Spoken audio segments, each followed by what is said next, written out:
So, today marks 3 months in China, and over half of that has been under quarantine. Obviously, this isn't what I was planning for, but I'm still glad I came. I only have one major regret. I still haven't visited Shanghai. I live in Suzhou in Jiangsu province. Shanghai is a mere 50 miles away.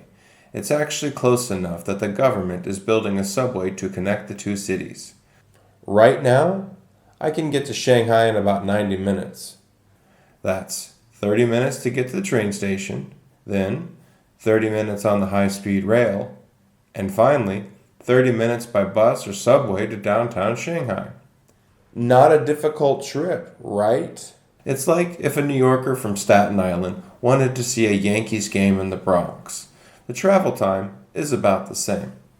So, why haven't I gone? In December, when I moved here, I was busy with work and getting set up. At one point, I worked 10 days in a row.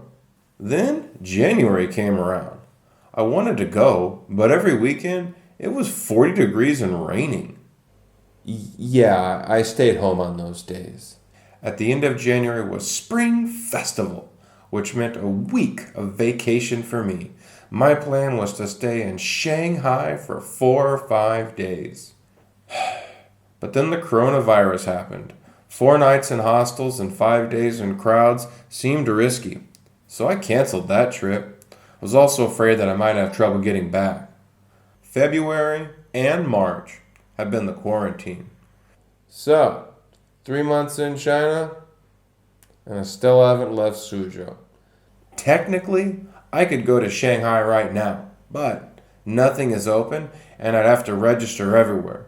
Since I don't speak Chinese, I think this is a foolish idea.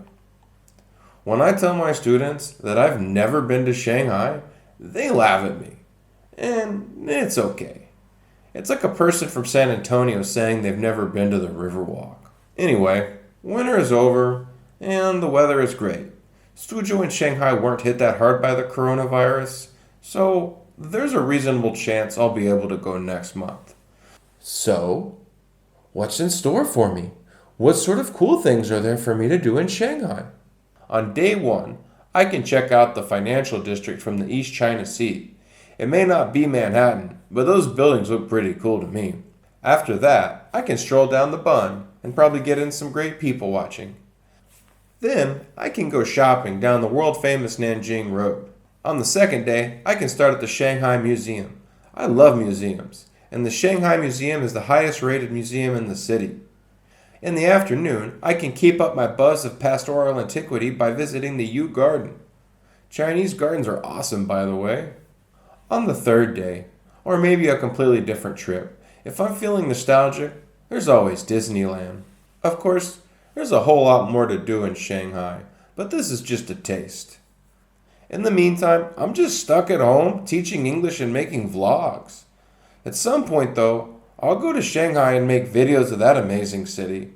Until then, you'll have to settle for stuff like this.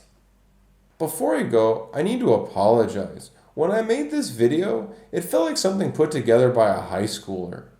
As someone who used to teach high school videography, I know what I'm talking about.